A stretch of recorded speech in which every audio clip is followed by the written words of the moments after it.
네, 자유한국당이 5.18 위기의 수습에 나섰지만 뒷북 징계라는 비판 속에 당의 자체 징계 논의마저 진통을 겪고 있습니다. 여야 사당은 한국당이 물타기라는 것에 불과하다며 폄훼 발언을 한 의원들을 아예 국회에서 추방해야 한다고 날을 세우고 있는데요. 최진 대통령 리더십 연구원 원장, 안영환 전 새누리당 의원 두 분은 어떻게 생각하고 계신지 들어보겠습니다. 안녕하십니까? 예, 안녕하십니까? 오셨습니까? 역사적 사실을 부정하는 발언으로 지금 논란이 되고 있는데 자유한국당은 당선에서 사과를 했지만 정작 발언 당사자들이 그 이후의 발언이 또 화를 더 키우고 있습니다. 김진태, 김순례, 이종명 이 세 분의 발언 그 이후에 나오는 이야기들 이 태도에 대해서 좀 어떻게 보고 계십니까? 그러니까 처음에는 강경 발언을 쏟아내다가 예. 워낙 그 비판의 여론이 거세니까 이제 잠깐 수위를 조절해다 다시 또 강경이거든요. 예. 근데 저는 애당초 세 사람의 발언이 상당히 저는 의도된 작심 발언이라고 봅니다. 실언이나 망언이 아니고 왜 그런 발언을 했느냐는 건데 일단 당권을 당권 선거를 바로 앞두고 있지 않습니까? 예. 그런 상황에서 이런 강경 발언이 적절하게 말하자면 친박 강경파들 결집을 시키고 예. 또 호남의 민심을 자극한다면 TK 민심이 덩달아 자극이 되고 하는 일거양득의 그런 정치적 의도를 계산을 하고 한 것 같은데 예. 본인들이 생각했던 것보다 이제 훨씬 더 비판의 여론이 커지고 특히 원내에서 자유한국당을 제외한 나머지 사당의 공조가 오면서 상당히 위기의식을 느낀 것 같아요. 그래서 당사자들도 주춤하고 있는 상태고 특히 당 지도부가 이건 안 되겠다 싶어서 약간 이제 자체 셀프 징계를 하면서 예. 뒷북치기로 저는 간 것 같다고 봅니다. 이종명 의원 같은 경우도 그렇고 사실 5.18 유공자 명단을 공개하라는 이야기를 그 뒤에 계속해서 지금 하고 있습니다. 이건 사과라고 보기 어려운 부분인 것 같은데 어떻게 생각하십니까? 그러니까 일단 이제 우리 최진 원장님 말씀에 대해서는 약간 제가 의견이 있는 게 네.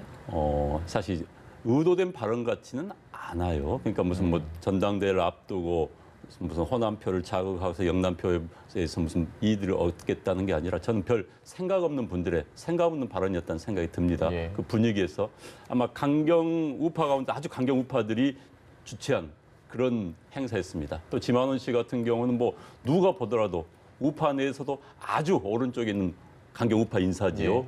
뭐 논란이 됐었던 인사하고 이제 그런 분의 발언이 하는 또 그런 분들과 생각을 같이 한 분들의 모임 속에서 그 의원들이 아무 생각 없이 이야기를 했다. 물론 본인 마음속에는 그 지지하는 생각이 있었을지 모르겠으나 예. 아주 의도된 무슨 정치적인 목적을 가지고 했던 발언 같지는 않습니다. 그런데 이제 두 가지 분리해서 생각을 해야 되는 겁니다. 저는 기본적으로 뭐 북한군이 5.18에 개입했다는 전 전혀 믿지 않습니다. 예. 뭐 이미 그건 수차례 조사에 의해서 80년 5월 당시에 군부의 조사에 의해서도 그 후에 무슨 뭐 검찰과 국방부의 자체 조사 또는 뭐 법원의 각종 판결에서 그건 전혀 나타나지 않았고요. 네. 뭐 제가 경험론적으로 보더라도 그건 있을 수 없는 이야기입니다. 그런데 이제 그 5.18 유공자들의 명단 공개는 또 별다른 문제입니다. 그건 네. 별개의 문제입니다.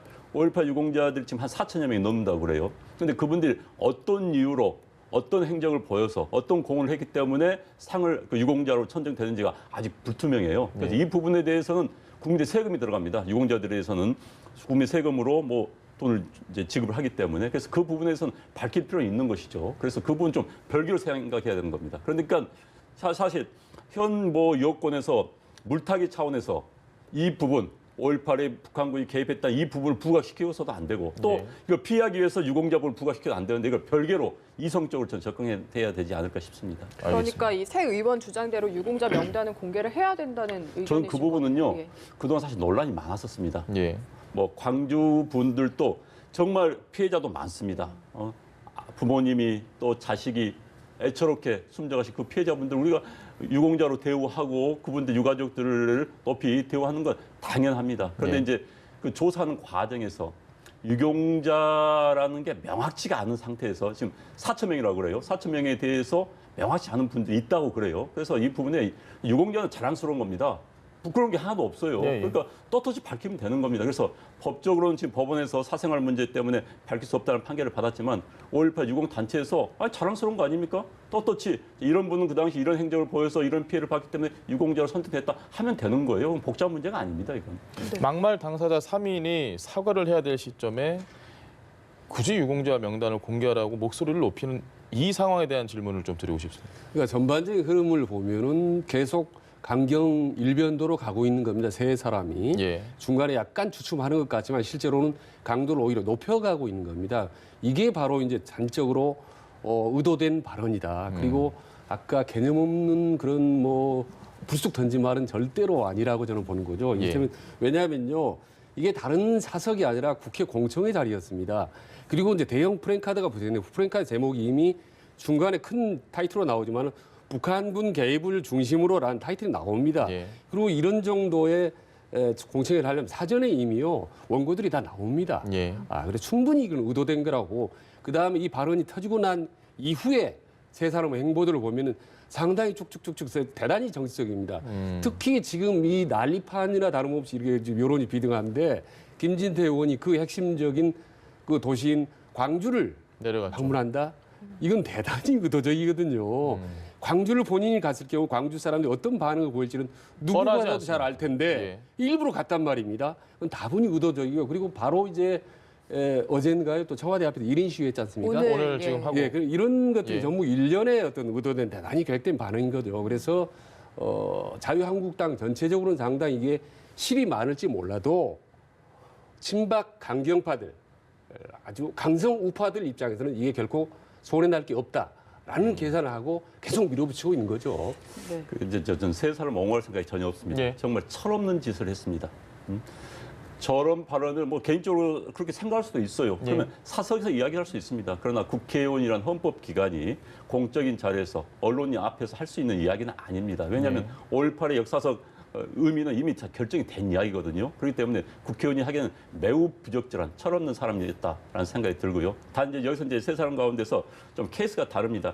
김진태 의원 같은 경우는 물론 광주 방문은 이미 예정이 되어 있었다고 그래요. 그런데 그걸 강행한 것은 그걸 의도가 있느냐 없느냐는 뭐 별개의 차원입니다. 그냥 이미 계획이 돼 있었던 거고. 그런데 이제 나머지 두 사람 같은 경우는 별로 알려지지 않은 국회의원들입니다. 예. 전당대에서 큰 역할도 하지 않는 정말 알려지지 않은 비례대표일 뿐입니다. 지역구 의원도 아니에요. 그래서 이 분들 같은 경우는 한 분은 뭐 육군 중령 출신이죠. 예. 군인 출신이고 한 분은 이제 약사 출신인데 그분들이 얼마나 속으로 강경한 생각을 가지고 있는지 잘 모르겠어요. 전 만나본 적도 없습니다. 그러나 이제 이분들은 뭐 비슷한 생각이 있었기 때문에 동조를 했겠죠. 예. 그러나 이 양반들이 김진태 의원은 별개예요. 김진태 의원은 현재 당권 도전자입니다. 예. 이것을 어떻게 자기가 선거에서 이용하기 위해서 할 수도 있는 거고 김순례 의원 같은 최고위원 도전했어요. 그런데 예. 이분은 최고위원 도전을 하는데 그렇게 정말 알려지지 않은 좀 고도의 전략을 가지고 했다고 저는 보지는 않습니다. 대변인이라니까 그래도 원내대변이지만은 예.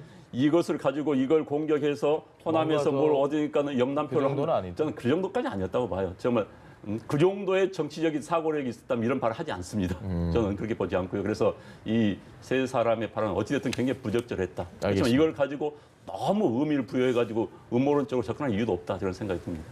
네, 이런 가운데 리얼미터가 국민들에게 논란의 의원들을 제명을 해야 하나 이 여부를 물었더니요.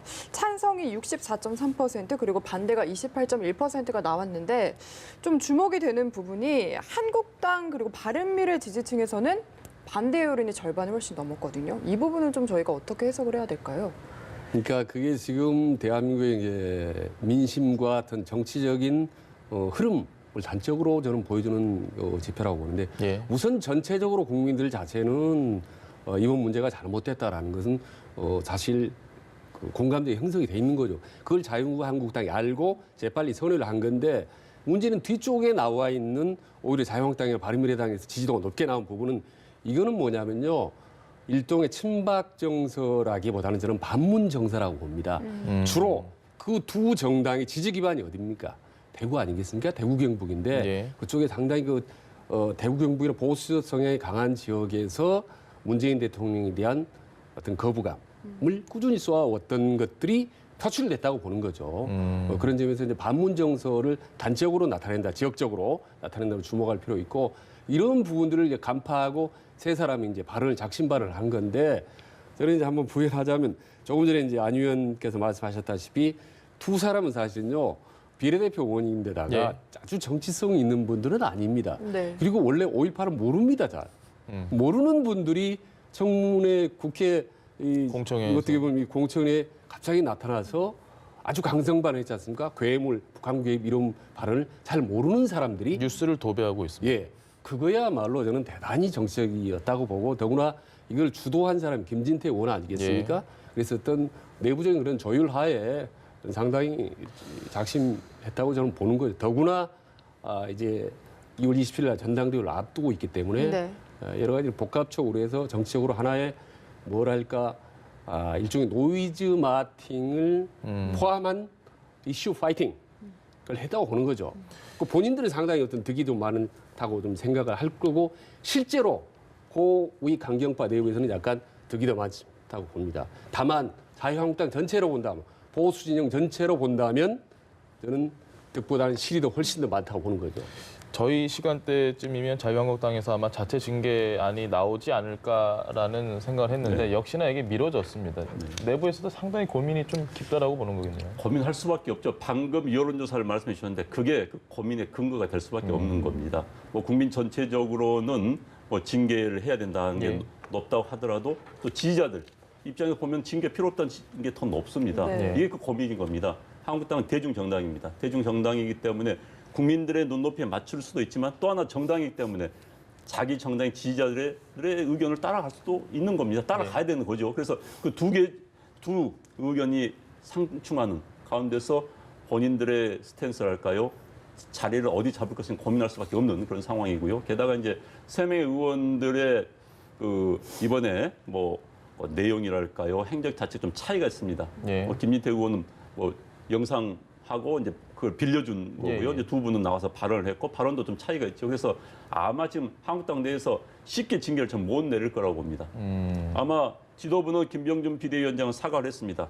그 사과 기준에 맞춘다면 징계를 해야 되는 겁니다. 그렇죠. 그러나 또 지금 뭐 김진태 의원을 지지하는 또 강성 우파 지지자들 또 정당 소속원들은 쫓아다니면서 징계위원을 방해하고 있는 예. 이게 현재 한국당의 모습입니다. 그래서 또 아마 비대위원들 또는 특히 그 윤리위원회 위원들마저 의견 엇갈릴 가능성이 매우 높습니다. 그래서 이 문제는 쉽게 결론 내리기가 어렵다 이렇게 보입니다. 안 의원님께서는 어느 정도 수준의 징계가 적당하다고? 지금 이제 징계라는 게요, 뭐 네 단계가 있죠. 네 단계가 예. 있죠. 네. 경고, 당원권 정지, 뭐 출당 이런 식으로 있는데 출당까지 간다면은 그건 굉장히 예. 이제 심한 거겠죠. 경고니 당원권 정지니. 그런데 이제 당원권 정지가 되는 순간 현재 김진태 의원과 김순례 의원이 당 대표와 최고의 선거에 나왔습니다. 예. 당원권 정지하는 순간 못 나가게 되는 못 나가게 되는 예. 겁니다. 이게 아니라면 당원권 이제 가령 이게 아니었다고 한다면은 당원권 정지 뭐 몇 개월 하다가 문제가 이제 없어지면은 뭐 여론이 이제 약화되면은 최근에 다시 이용호 의원이 그렇죠. 그런 식으로 그런 할 수가 있습니다. 하는데 지금 당장 선거가 앞두고 있어요. 그래서 예. 그래서 고민이 깊을 수밖에 없는 겁니다. 그래서 아마 저는 지금 당원권 정지와 경고 사이에 놓고 어떻게 할 것인가를 지금 고민하고 다투고 있지 않을까 싶습니다. 근데 이게 경고 정도 수준이 나오면 오히려 역풍 맞고 뭐 솜방망이 처벌이다 이런 비판 받을 것 같은데요. 이제 그 부분이 득실을 계산할 텐데요. 이제 예. 안 의원께서 방금 정리를 아주 잘 해주셨는데 지금 보통 때 같은 건 별 문제가 안 됩니다. 징계하면 되는 겁니다. 예. 그냥 그러다 적당히 넘어가면 되는 건데 문제는 경고 이상의 조치만 결정만 내려지면 당권 전당대회를 출마를 못 한다는 게 있죠 이게. 예. 그런데 지금 이걸 판단을 누가 하느냐? 지금 당에 있는 징계위원회니까 윤리위원회가 하는 건 아닙니다. 형식적으로지 죄송하지만은 실제로는 당 지도부가 하게 돼 있는 거죠. 김병준 비대위원장이나 예. 나경원 원내대표가 어떤 생각을 갖고 있냐는데 이 사람들은 김진태 의원을 이 세 사람을 징계를 어느 정도 하느냐 여기에 관심이 있는 게 아니라 이번 전당대회를 2파전으로 가는 게 나으냐 3파전을 가느냐 이걸 생각을 할 겁니다. 아. 예, 그래서 양파전으로 가는 게 낫겠다. 흥행성이나 여러 가지로 낫겠다라고 한다면 경고 이상의 징계를 하면 되는 거죠. 왜냐하면 출마 못하는 거니까. 이걸 득실 마지막까지 아마 저울질하고 있을 것 같아요. 왜냐? 지금 워낙 오늘 보면 뭐 태극기 부대 분들이 국회 나와서 앞에 들어 눕고 뭐 예. 강경하게 지금 반항하지 맞습니다. 않습니까? 근데 이게 지난번 대선 때하고 또 다르거든요. 태극기 부대들이 세력이 훨씬 강해졌고요. 예. 또 당원으로 입당한 분들이 많습니다. 그러니까 상당히 중요한 변수 역할을 하거든요, 당권에. 그래서 이 부분을 과연 당 지도부가 제끼고 할 것인지 아니면 여론은 안 좋지만 안고 갈지 마지막까지 아마 지금 내부적으로 여론조사를 하고 내부적으로 아마 격렬한 토의를 아마 거칠 것 같아요. 상당히 고민되는 지점일 수 있을 것 같은데 제가 오늘 오전에 보니까 이 부분에 좀 주목이 됐습니다. 정용기 정책위 의장이 한 말인데요. 네. 김경수, 손혜원 이런 문제로 궁지에 몰리니까 정부 여당이 이 문제로 모든 걸 덮으려 하고 있다라는 이야기를 했습니다. 이 부분은 어떻게 생각하십니까? 한국당에서는 그렇게 생각할 수밖에 없지요. 또 하나는 저는 그런 부분도 있다고 봅니다. 현재 민주당이나 청와대 반응을 본다면은 지금 악재가 계속 겹쳐왔었어요. 신재민, 김태우 씨의 무슨 증언 폭로부터 시작해서 그 후에 일단은 손혜원 씨, 김경수 도의사의 법정 판결까지 해서 지금 악재라면 악재가 앞에 악재가 뒤에 악재가 앞에 악재를 덮는 식으로 지금 몰려왔습니다. 예. 그래서 거의 레임덕이 온 게 아니냐는 이야기 나올 정도였는데 한 판에 엎어칠 수 있는 또 주제가 생긴 겁니다. 그래서 다시 한번 저는 이걸 보면서 한국 정치는 내가 잘해서가 아니라 상대방의 실축에 의해서 득을 보는 실축 정치이다. 그런 걸 다시 한번 보여준 겁니다. 그래서 정말 본인들이 못했다가 이제 상대방 실축을 하니까 이걸로 엎어치는 이게 분명히 보입니다. 이건 그 지적도 전 틀리다고 보지 않습니다. 예. 이제 이걸 효과를 극대화하기 위해서 노력하는 것이죠. 그래서 저는 5.18 같은 사건이 이제는 정치권에서 좀 내려놔야 되는 겁니다. 이미 벌써 40년 가까이 됐습니다. 예. 역사적 사실이 된 겁니다. 이건 역사가들에게 맡겨야 되는 겁니다. 그리고 이 조사도 그동안 수차례 해왔어요. 그러면 역사가들이 평가에 맡기면 되는 것이 이미 유공자에 대해서는 보상이 되고 다 이미 해결돼 왔었습니다. 예. 그런데 이제 와가지고 저걸 하다 보니까 이제 정치적으로 악용한 세력이 나타나는 겁니다. 누군지 여야 마찬가지입니다. 여야를 그래서 막론하고. 막론하고 정치적으로 해서 저는 역사적인 사실을 가지고 싸우기 시작하면 끝도 가 없습니다. 대한민국 사회의 가장 큰 문제가 미래를 논의하지 않는다는 거예요. 미래를 논의하지 않고 과거 적폐 하다 보니까 대한민국 미래, 10년 후에 대한민국 국민들의 내 삶이 어떻게 될 것인가 아무도 이야기하지 않습니다. 예. 50년 후에 내 삶은 중국 같은 경우는 2021년까지 중국 공산당 창당 100주년에는 뭘 하겠다.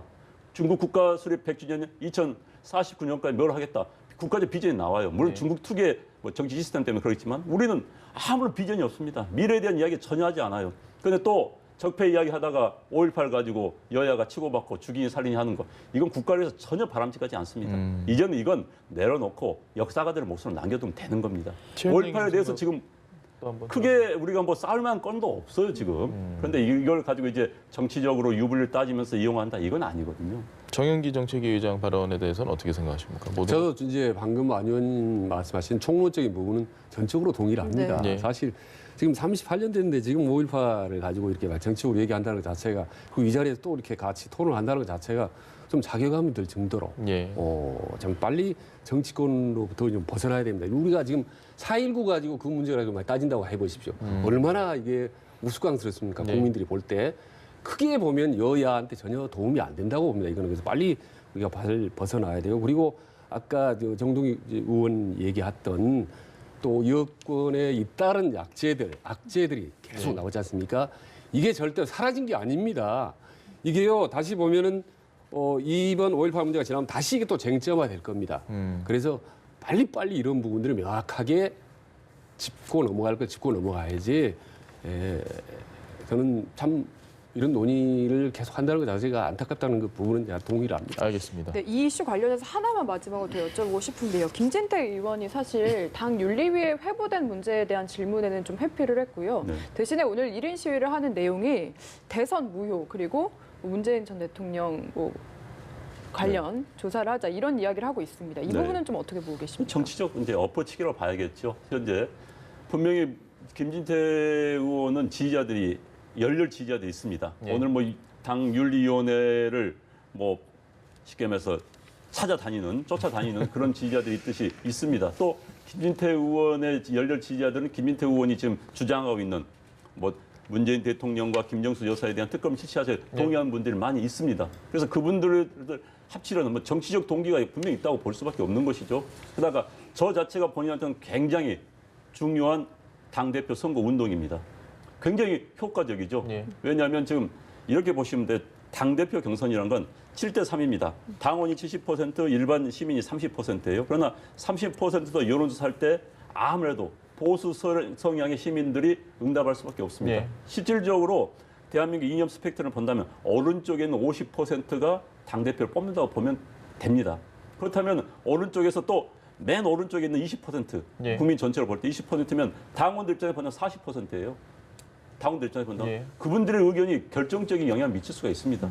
그렇기 때문에 김민태 의원은 본인의 열렬 지지자들을 힘을 합치고 또 그때 호소하는 중요한 정치 행위를 하고 있다.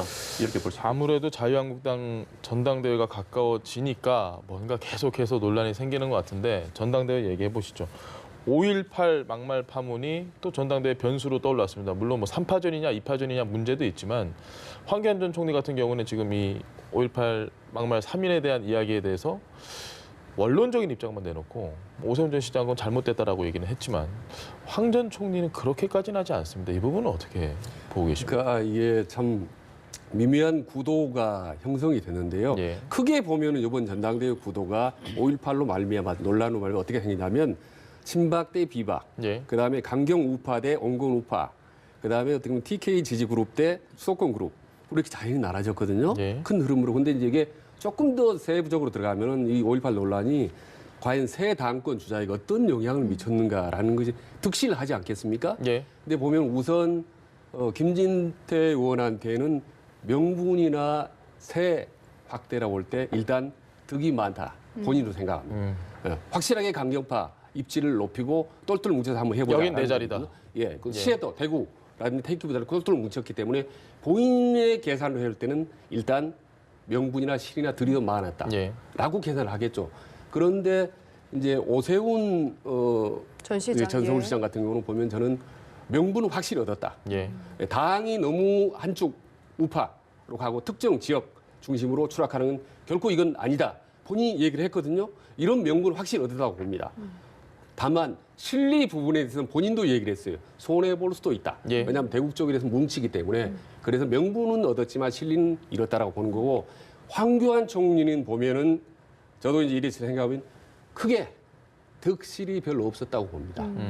왜냐하면 약간의 실이 좀 있을 수 있는데요. 근데 본인의 페이스 자체가 워낙 어떻게 보면 아주 이것도 저것도 아니에요. 애매모호하게 둘이 뭉실하게 가고 있기 때문에 예. 큰 득도 없고 실도 없다. 그럼에도 불구하고 자꾸 언론에서는 황교안 대세론이 흘러가고 있거든요. 예. 이건 왜 이런 현상이 나타나냐.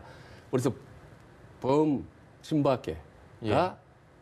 그래서 황교안을 민다. 왜냐하면 강경파가 있지만은 김진태를 가지고는 우리가 이기기 쉽지 총선을 않다. 치르기 어려워. 그리고 이번에 당 대표가 되면 다음 총선에 공천권 영향력을 행사하는데 예.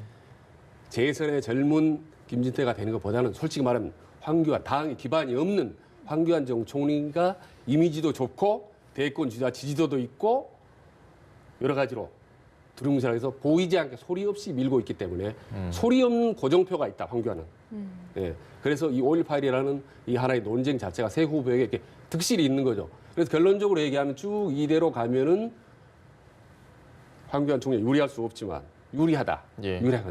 다만 오세훈은 명분을 얻었기 때문에 표는 실리는 잃었지만은 이 명분이 수도권 확산되고 전체 국민적으로 확산이 되면 충분히 유리할 수 있다. 판을 유리하게 엎을 수 있다라는 이런 상황 변화가 온 거죠. 생각을 한다고 봐도 될까요? 추후를 염두에 당권 두고 말고 예. 그렇죠. 시장. 확실하게 보면은 박근혜 옥중 정치라든지 5.18의 문제라든지 오세훈 전 서울시장 초반에는 약간 좀 신중한 발을 예, 하다가 예. 점점 확실하게 색을 늘어냈거든요. 개혁적 보수로 가자. 수구적 보수로 가면 안 된다라고 분명하게 본인의 색깔을 드러냈다는 점에서 지금 앞으로 전당대회는 이제 양자 구도, 친박이나 비박이나 혹은 개혁적 보수냐 아니면 수구적 보수냐라의 예. 어떤 양 그룹으로 몰고 가는 데 있어서는 오세훈 전 서울시장한테 상당히 유리한 구도가 어떻게 보면 좀 형성이 됐다라고 저는 보는 거죠. 알겠습니다. 지금 5.18 폄훼 발언도 있고요. 또 네. 유영하 변호사가 이야기를 하면서 배신한 친박, 네. 대박 이야기도 있잖아요. 네. 이거 다 고려하면은 어느 후보에게 득실이 있다고 좀 보십니까? 현재는 어찌됐든 뭐 언론 보도 아니면 황교안 전 총리가 유력한 것으로 보도가 나오고 있습니다. 예. 그런데 이제 사실 가장 힘든 게 당원들 투표가 굉장히 어려워요. 예. 일반 국민들하고 틀리게 굉장히 정치에 관심이 많으신 분들이 이 투표에 참여를 합니다. 이분들은 내심을 잘 드러내지 않아요. 그래서 이제 결과가 어떻게 될지 모르겠고 앞으로 이제 2주 동안 한국 정치 한 달은 세계 정치의 1년입니다. 그만큼 급격해. 급격하게 어떤 일이 벌어질지가 모르거든요. 5.18 발언 이런 일이 있을 줄 3, 4일 전에 알았습니까? 몰랐습니다. 그렇기 때문에 앞으로 어떤 변수가 어떤 영향을 미칠지 알 수가 없기 때문에 예단이 굉장히 어렵습니다. 그러나 이제 저는 기본적으로 전당대회가 정말 한국당이 좋은 기회입니다. 전당대회라는 것은 예. 침체됐던 보수 세력들이 결집해서 한번 컨벤션 효과를 일으키면서 국민들에게 다가갈 수 있는 좋은 기회인데 이 기회마저 상실한다면은 정말 개구리 뜨거운 물에 죽듯이 하면서 죽어가는 겁니다. 그래서 저는 이번에 정말 제대로 예. 이념과 비전을 가지고 한국당의 미래, 보수의 미래, 대한민국의 미래를 놓고 한번 세게 붙어봤으면 좋겠어요. 박근혜 대통령하고 친하고 안 친하고가 아니라 박근혜 대통령을 배신했느냐 안 했느냐가 아니라 박근혜 대통령 옥중에 의자를 넣어줬느냐 안 넣어줬느냐 이거 전혀 중요하지 않습니다. 네. 대한민국과 한국당의 미래를 전혀 중요하지 않아요. 예. 대한민국 정치 비극 중에 하나가 누구하고 친하기 때문에 민다. 자, 친문 반문 친이 뭐 옛날에 뭐 친박 예, 예. 친이 이런 정치 이제 벗어나야 되는데 아직까지도 뭐 친박이니 배박이니 무슨 반박이니 이런 이야기는 더 이상 나오지 않게 전당대 그럼 제대로 좀 해봤으면 하는 바람입니다. 알겠습니다. 근데 지금 이제 예. TV 토론이 6번 하지 않습니까? 네. 처음에 2번 하기로 했다가 그렇기 때문에 5번이 TV 토론이 한 번이 아마 유튜브 토론이기 네. 때문에 아마 그 방금 지금 우려했거나 했던 부분들이 좀 해소되지 않을까 싶습니다. 네. TV 토론을 보면은 국민들이 보면은 충분히 좀 평가를 할 수 있을 것 같아요. 그리고 이제 과연 역사적인 문제로만 걱정하셨는데 보면 우리 한국 정치 언론에 보면 한 6개 계파가 있었습니다. 사실은. 네. 근데 이 상도동계, 동교동계, 그다음에 친이계가 사실상은 없어졌습니다. 이제. 예. 근데 지금 보면 이제 친박계, 그다음 뭐 친노계, 친문계 이런 얘기들이 언론에 자꾸 나와 있거든요. 근데 이런 부분들이 이제 특히 친박계가 과연 국민들이 어떤 심판을 받게 되느냐라는 게 이제 요번 전당대회 그리고 TV 토론 과정 거치면서 이제 국민들이 자연스럽게 그래도 좀 평가 내지는 심판하지 않을까 그런 생각. TV 토론 거치면서 그렇게 되면 좋겠지만 네. 현재 상황에서는 그래도 자유한국당 전대행대회 하면 박근혜 전 대통령 이야기밖에 보이지 않거든요. 저희가 그래서 영상을 짧게 준비한 게 있는데 보고 이야기 또 나눠보겠습니다.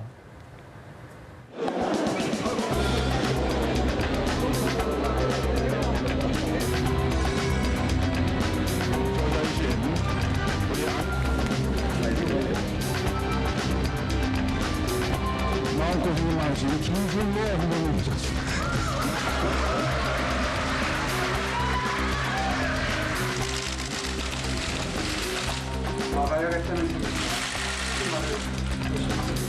많은 당원 동지 여러분들을 만나면서 박근혜 대통령이 잘못한 게 아무것도 없다. 이런 주장을 하는 분들을 적지 않게 만나뵐 수 있었습니다. 우리 당이 보수 우파를 위한 정당이지 두 전직 대통령을 위한 정당은 아니라는 점을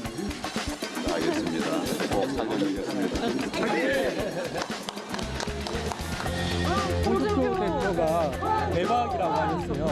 대박. 박근혜를 배신한 분이다. 홍준표 대표가 이렇게 말씀하셨는데 예, 아마 이제 저는 대통령께서 그 어려움을 당하신 것을 보고 최대한 잘 도와드리자 그렇게 했습니다. 또 실제로 이제 특검이 수사 진행 중일 때 특검에서 수사기한 연장 요청을 했었습니다.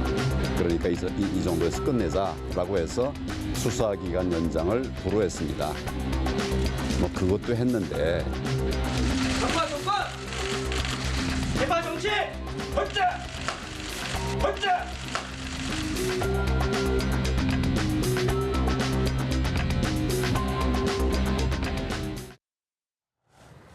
영상 어떻게 보셨습니까? 소감 한마디 해주시죠.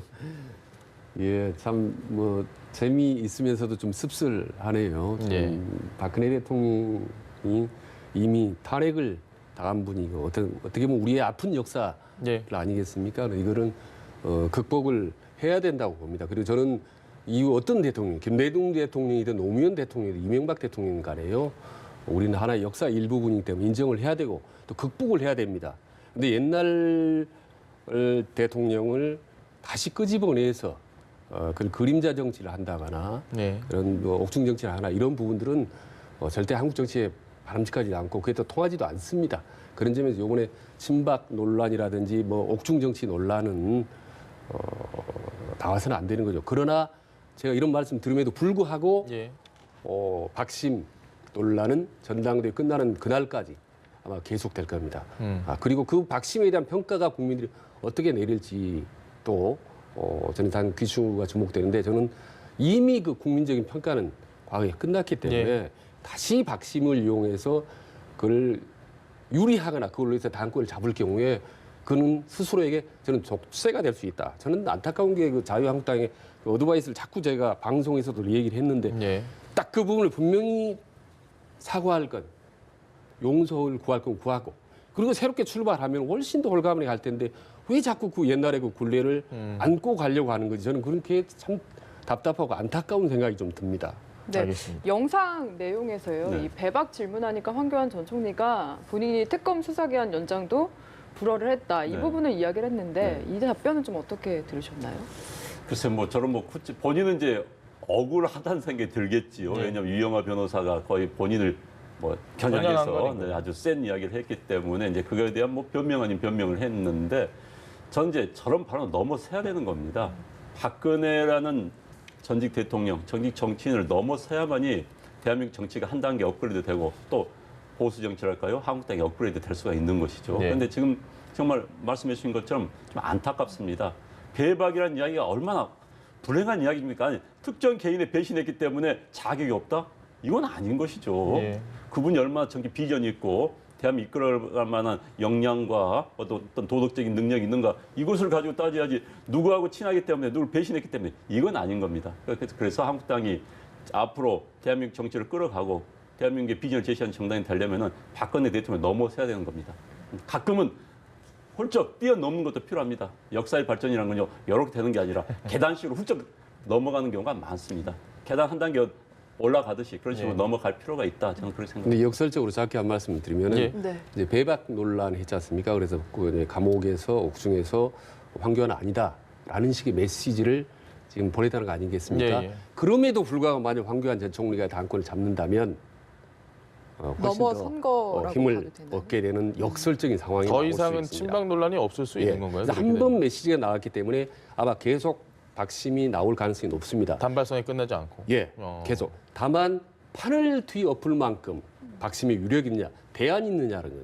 대안. 김진태 의원이 판을 엎을 만큼 대안이 될 수 있느냐라는 부분에 대해서는 범친박해서 자꾸 의문문을 갖고 있기 때문에 자칫하면 박심 논란이 황교안 전 총리 힘을 실어줄 수 있는 묘한 또 그런 역설적인 효과를 가져올 수 있다고 봅니다.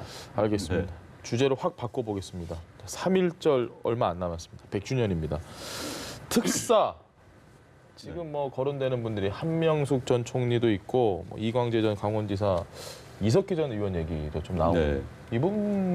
이분들이 다 포함이 될 거라고 보십니까? 이 정치인들이. 고민을 하고 있고요. 예. 아마도 지금 뭐 에드벌룬 띄웠다고 할까요? 지금 여론을 보고 있는 것 같습니다. 역대 이제 특사가 되면은 보통 이제 경제인들, 네. 뭐 횡령이라든지 뭐 탈세 혐의를 했던 경제인들에 대해서 특히 재벌들, 알려진 예. 재벌들에 대해서 특사를 하기 전에 일단 언론에 유출을 해보는 겁니다. 반응을 보는 경우죠. 저도 이번에는 경제인은 포함되지 않기 때문에 이제 네. 논란이 됐던 이석기 씨라든지 한명숙 총리라든지 이분들을 지금 에드벌룬 띄워본 게 아닌가 싶습니다. 그런데 저는 특히 이제 이석기 씨 같은 경우는 굉장히 논란이 많아요. 예. 통진당의 전 대표였고요. 그래서 그 논란이 많은 인사를 굳이 이번에 3.1절 특사의 대상이 돼야 될 것인가. 한상규 씨도 마찬가지입니다. 예. 또 한명숙 총리도 마찬가지이기 때문에 그렇기 때문에 또 고민을 할 겁니다. 사실 특사라는 것이 국민들의 총화합을 위해서 그거 아니겠습니까? 그런데 그 특사의 결과 국민이 더 찢어지게 된다. 이건 바람직하지 않은 특사입니다. 그래서 청와대도 저는 그걸 좀 특사의 의미를 좀 고려를 했으면 합니다. 특사라는 것은 기본적으로 현대 사회에서 있을 수 없는 대통령의 권한입니다. 전제 군주 시절에 대통령이 내 죄를 사하노라 하는 식의 은정권이에요. 그걸 이제 주어졌는데 그걸 주어진 이유는 사법권을 넘어서 사법부가 할 수 없는 역할이 정치적 역할이 있는 겁니다. 그 역할 중에 가장 중요한 게 사법부 역할을 넘어서 국민 대통합이 있는 거예요. 예. 그 통합을 위해서 활용을 해야지 국민 더 찢어놓는 그런 특성이 있어서는 안 된다 이런 생각입니다. 알겠습니다. 말씀하신 대로 통합을 위한 사면인데 늘 코대 사면 논란이 따라 붙거든요. 좀 이번에 어떻게 판단을 해야 된다고 보십니까? 저도 사면 얘기만 나오면은 이제 그 물레방아라는 단어가 생각이 나는데 예. 똑같은 일들이 되풀이되거든요. 3.1절, 그다음에 8.15 광복절, 크리스마스 날 이제 연중에 새 절기마다 사면을 하는데 그럼 꼭 언론에 한번 애두벌룬 띄워보고 다음에 이제 하게 되고 반복이 되거든요. 근데 이제 보면은 청와대에서 아예 이 5가지 죄목에 걸리면 사면은 안 된다라고 이제 발표를 했어요. 그게 뇌물죄, 예. 그다음에 이제 알선수재죄, 알선술회죄, 배임죄, 횡령죄거든요. 이 5개에 걸린 사람은 부패, 파렴치범이기 때문에 안 된다라고 했습니다. 그렇다면 지금 거론되고 있는 한명수, 이광재, 정동채, 이석현에 해당되느냐 이 문제인데 정확하게 이 토시만 따진다면 해당은 안 됩니다. 예. 다만 이제 정치자금으로 했기 때문에 정치자금도 돈은 돈 아니냐, 뇌물죄나 뭐 똑같이 다 그거나 그거 아니냐라고 야당에서 비판을 할 수 있기 때문에 이 부분에 대해서 매우 고민을 하는 겁니다. 특히 이제 이석기 전 의원 같은 경우는 아주 폭발성이 네. 큰 거기 때문에 조심스럽죠. 그래서 법무부 장관이 잘 얘기를 이제 하셨더구만요. 예. 국민 정서에 일정한 그 공감대가 형성되는 그 범위 내에서 하겠다라고 했는데 모든 정권이 다 그렇게 얘기를 했었죠. 그런데 과연 지금도 여론조사는 결과는 지금 안 나왔습니다만은 상당히 좀 민감한 부분입니다. 근데 과거에는요 이렇게 민감한 부분에도 불구하고 발표를 했습니다. 왜냐? 야당하고 물밑에서 빅딜이 이루어집니다. 야당 거물들 몇 명 사면 복권해 줄 테니까 여당 몇 명 해주고 이렇게 바터 딜이 이루어지는 거거든요. 근데 지금 이번 같은 경우는 야당 빅딜 할 사람이 별로 없어요. 예. 이게 고민입니다 지금. 그러니까 전부 여당만 우리 식구들만 감싸 주기냐라는 비판을 받을 수 있기 때문에 그럼에도 불구하고 냅다 이거를 강행을 하느냐 이런 역풍을 감수하고 할 것인지 아니면 조금 템포를 조절해서 저는 약간 선별적으로 하지 않을까라는 생각이 듭니다. 알겠습니다. 네. 누구는 좀 빼고 누구는 좀 해서 그러나 어떤 형태로든지 그것도 사면 고민이겠네요. 정치 사면은 이루어질 가능성이 높다고 보는 거죠. 알겠습니다. 네, 최진 대통령 리더십 연구원 원장, 안영환 전 새누리당 의원 두 분의 이야기 들어봤습니다. 말씀 감사합니다. 네, 고맙습니다. 고맙습니다.